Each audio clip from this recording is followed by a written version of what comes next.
Manhattan, and you're watching Lights Out. This is Lights Out. I'm Faisal Khan. Delighted to be joined by Francis Warren. We're here at the press conference. Francis, how you doing? Very well, sir. How are you? Not too bad. Yeah, well, boxing license has been granted. We're back at the Royal Albert Hall in a few weeks' time. Firstly, how excited are you to be bringing boxing back here? Absolutely brilliant, and just delighted to be back here, and obviously with Nicola Adams, and the boxing icon in our own right, challenging for a world title at the Albert Hall, which is for me one of the most iconic boxing venues in the world. And following the footsteps of some terrific fights and fighters, and it's going to be a great night. Yeah, there are definitely some exciting bill as well. You know, you got another, for me, one of my most favourite prospects in Britain right now, in Archie Sharp. Again, fighting an undefeated fighter, defending his title after putting in a tremendous performance against Leon Woodstock. You know, what do you make of that fight, Sharp versus Lucas Balaguer? Well, Archie didn't want an easy job, and he certainly hasn't got one. Having had a brief chat with Lucas an hour before the press conference, he really fancies the job, which is what we want. You know, we want evenly matched competitive fights for our guys. I think these one-round knockover jobs that seem to get people's names up in lights don't do the fighters or the fans any favours at all. So when you've got two guys who've got undefeated records, challenging for a world ranking title, it should be a competitive fight, and we've certainly got one here. Archie did a terrific job against Leon Woodstock up in Leicester, and it's a shame he got a little bit of an injury, because Archie would have been out in December, and again, obviously, at this show, so it would have kept the momentum going. But he's a young man, early stages of his career, so there's no major rush. But I think this is definitely a step in the right direction, and looking forward to also seeing what Lucas has got to offer, because I've heard nothing but good things about him. And of course, another undefeated fighter, Daniel Dubois, taking on Razvan Kajanu, who lost against Nathan Gorman, but put in a gutsy performance against the former world champion in Joseph Parker. Yeah. How much of a tough test do you think this will be for Daniel? It's a tough test. I mean, he didn't do what he wanted to do against Kevin Johnson, and he's been out of the ring since then, so it'd be interesting to see what he's learned from that fight, because we haven't seen anything from Daniel, obviously in a competitive nature since that fight with Johnson. He took the Kajanu fight, which was supposed to be in December in Brentwood, and through his illness, Razvan went up to Manchester, and Nathan Gorman took him on. Nathan got the same result as Joseph Parker did, which was a points victory. So it's interesting to see, where Nathan is at this stage, and it will also be, and it's also a good benchmark to see where Daniel's at. There's a lot of talk about Daniel Dubois and Nathan Gorman, a potential fight. Working closely with your father, I know you obviously, there's talks going on. When can we expect to see that fight? It's two good heavyweights. I fancy that's at least a year down the line. I think they've both got some work to do in the gym, and obviously, still learning and still honing their craft and getting to the pinnacle of where they want to be, talent-wise and ability-wise and potential-wise. I'm sure if you ask both of them when do they want it, they'd say as soon as possible, because I think one of them probably wants to get ahead of the other one in terms of progression. But I think it's an interesting one to build up over the next year or so, year to 18 months. Francis, I want to get your thoughts on something. You're a sporting man. I take it you follow the Olympics. The International Olympic Committee are looking to, sort of banish the sport of boxing from the Olympics now and in the future. What's your thoughts on that? I think it's something that needs to be avoided, because you look through the years, the Olympics have been a platform for superstars. Muhammad Ali. You go back as far as that. Obviously Usyk, De La Hoya, Joshua. Mayweather, Lennox Lewis. Obviously Anthony Joshua. There's been some James DeGale, and there's been some fantastic. And Nicola Adams, of course. And obviously, I was just getting to that, and obviously Nicola Adams. It's a platform which enables athletes to represent their country, first and foremost, to go and show them what they can do as an individual as well as be part of a team. And it's no coincidence that the huge resurgence of British boxing coincided, I think, with the London 2012. I think that you've got the medalists at that games. And the success that we've had since. Obviously, I think Amir Khan as well was one of the guys that pioneered the success of the British Olympic boxing team. He went out to Athens. He did what he had to do as a 17-year-old, won silver, and then followed in his footsteps were James DeGale, and on that team was Frankie Gavin and Billy Joe Saunders. And it's just gone from strength to strength since then, and I just think it would be a huge shame that if you as an amateur you haven't got something like that to work towards, to get on the GB squad, to get to the Olympics, to go and represent your country and pit yourself against the best just before you turn professional. I think that you look at Joe Joyce as well. He's gone from strength to strength. He's been he was in Team GB for a long time. I just think Joe's nearly as old as me now, but winning that medal like he did, and in a 7-0, and now he's fighting against a former world title challenger already. In a few weeks, yeah. So for me, it would be a huge shame if it doesn't happen at the Olympics. And if it didn't happen at the Olympics, I'm sure there'd be some interested parties to try and take it up and put on an even bigger version of the World Championships. Talk to me a bit about Billy Joe Saunders, a fighter that didn't have the greatest of years last year, but got back in the ring towards the end of the year, so something to work on. Well, that's an understatement. Not the greatest of years last year, but he's got to do it. He's got to pick it up. And Bill as well as we all do. He will pick it up because he wants to do it. It was like you said, not the greatest of years last year. A couple of pull-outs and a few other bits and pieces went on that no one was particularly happy about. But he wants his title back, and I think he's pretty pissed off he hasn't got his title. Of course, there's talks about him now getting a shot at that title, which he never lost, against current champion Demetrius Andrade, who fought a few weeks ago. Has there been any further developments with him going over there to fight Andrade? Tell you what, just goes to show you how much of a tricky bugger Akavov was. Billy had a terrible fight with him. It was just in Scotland, wasn't it? One of the hard ones to watch, yeah, up in Scotland. And it's the same with Andrade the other week. He's a spoiler, Akavov. So but Billy against Andrade is technically, I think, one of the best fights that can be made out there. I mean, Billy is I think he's definitely heads and shoulders above Andrade skill-wise, but I think Andrade will give him a good fight, and I think it'll be a decent one to watch. And of course, a lot of talks about Tyson Fury in the rematch with Deontay Wilder. It's exciting heavyweight scene. Very exciting. Yeah, thoughts on the first fight? I know obviously everyone maybe will agree on the decision, but what did you make of Fury's performance, especially every taking time into I watch that consideration? 12th round, I sort of think to myself, there's no way he's going to get up this time. Even when I watch it back now, you think there's no way he can get up. There's no way, but it was superhuman for him to get into the condition and the mental state that he got himself into to even be part of, or to be in the position to take that fight, let alone go out there and perform like he did, come through that 12th round like he did, and still be smiling despite the fact that he's not got the belt.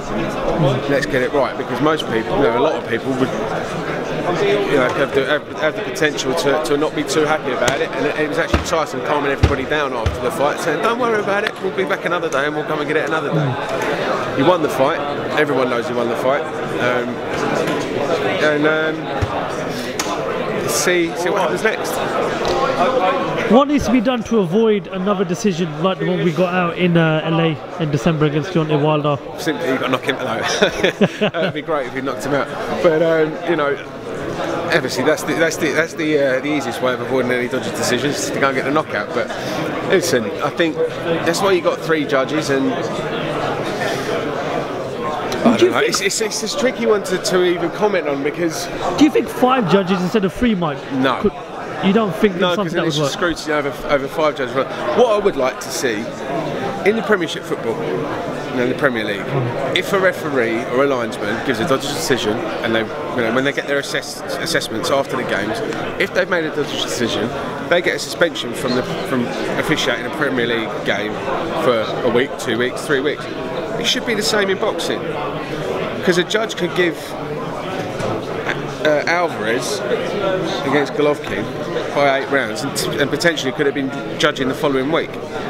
that's one of the first times I think that you know, was it Adelaide Bird? She actually got suspended. That's the first time that's happened I've seen for a long time. Just some horrific decisions that have come out, and they just, you know, and the judges are back out next week. Why? Everyone can have a bad night at the office, but there's got to be some sort of, you know, some sort of consequence for having a bad night. If a fighter has a bad night at the office, he gets beat. But if he has a great night at the office and still doesn't get a decision because someone else is having a bad night, where's the fairness in that? It's a sport, it's supposed to be fair. And I just think that there needs to be some sort of sanction on bad officiating worldwide boxing, as there are in other sports. Okay. Do you expect Tyson Fury to come in a lot better than what he did in the last fight? Well, yeah, I do. Yeah, I do. Because would you also expect Deontay Wilder to be stepping up his game for this fight? Do you think we'll see a better Deontay Wilder? He's going to get beat again. There's a fight everybody wants to see. You know, the Battle of Britain, people are calling it. Fury Joshua. You know, what needs to be done to make that fight happen?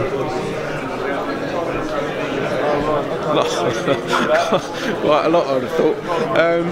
It's just got to be right, and it's got to be fair, and it's got to be right for everybody.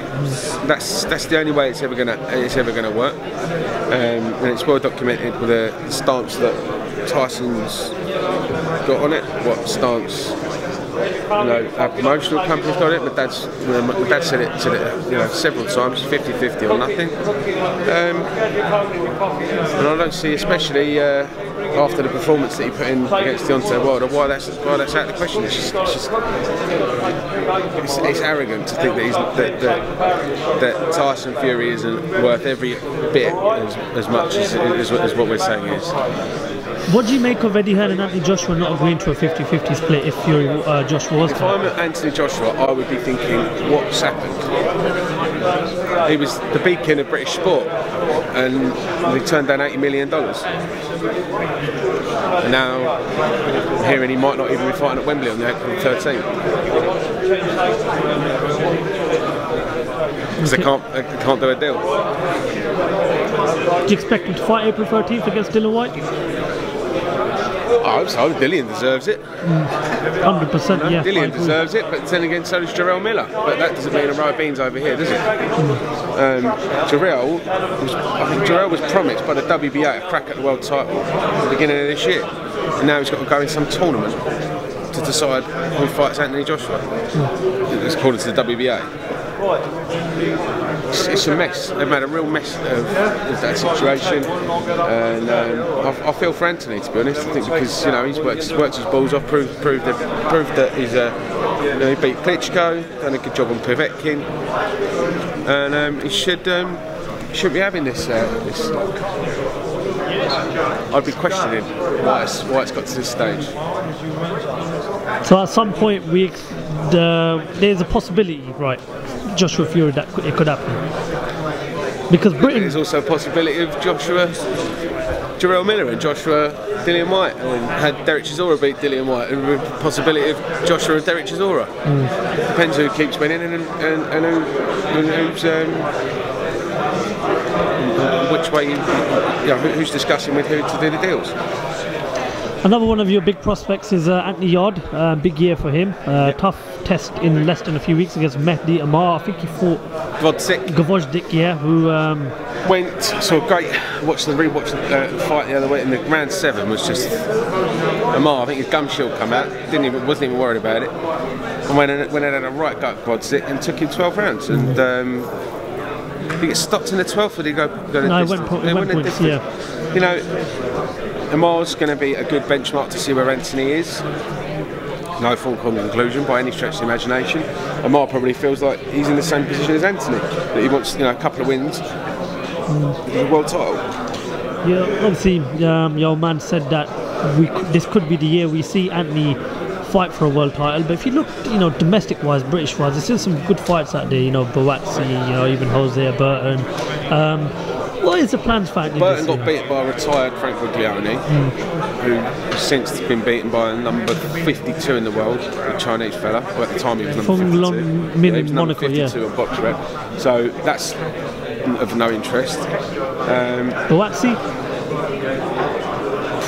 playing catch up, isn't he? I mean, Anthony's had nearly, his 18 fights now. 17 and 0, yeah. It's be 18 fights in Leicester, and you know, he's #1 in the world. We fight a 9-0 guy for. I think Joshua Whyte is a fantastic talent, and no doubt in my mind he will win a world title at some point. But at the moment, he's had half as many fights as Anthony, and he hasn't got any. You know, he's not in the rankings that we're after. We want, you know, we want one of the big boys this year. Talk to me about a fight in a few weeks that takes place at the O2. Two fighters that your fathers worked closely with, Eubank Jr. and De Gale. What's the predictions for that fight? It is going to be a good fight. I think a lot of people are, you know, not giving it the credit that it deserves. I think it's going to be a very good fight. What's your prediction? Well, I fancy with that. Usually, you know, it's like one of those. You know, when you get that, answer your question quickly. De Gale. What makes you think De Gale will beat Eubank Jr.? I don't know actually. Do you know what? I just think a good boxer beats a good fighter, and however tough Eubank is, George Groves showed how to beat Chris Eubank. And I think James is, just depends if James, and no disrespect James, got a lot of time for James, but if James has still got the legs to take the pressure that Eubank will put on him. If you look at the 12th round between Eubank and George Groves, even though George's shoulder went, Eubank put a hell of a lot of pressure on him. So if James is in that situation, yeah, I fancy James. I really do. I fancy James to win that, and I think he'll win it on points. As long as he's, you know, he doesn't. As long as the De Gale against first Truax fight doesn't turn up, I fancy James. And you know, last question. You mentioned George Groves, who announced his retirement from the boxing world, the professional boxing game yesterday. Overall thoughts on George Groves? Had a good career? Not one bad thing to say. All positive things about George Groves. I think he's a fantastic fighter, brilliant champion. European, British, and of course world champion as well. You know, did it the old school way, and you know, we had some great nights with George. As I mentioned, James and George had a great fight at the O2. George beat Glenn Johnson on one of our shows, so we had some great nights with him, and nothing but brilliant things to say about him. Never in a boring fight. Entertained everybody who ever watched him live or on TV, and just wish him all the best in his retirement. I think he fully deserves to put his feet up. Definitely, top man. Okay, well listen Francis, thank you very much for your time. Really appreciate it. Thank you for talking to us. Look forward to this show, look forward to the one in Leicester as well, and we look forward to speaking to you again sometime. Top man. Thank you very much, Francis. Cheers. Thank you for talking to us.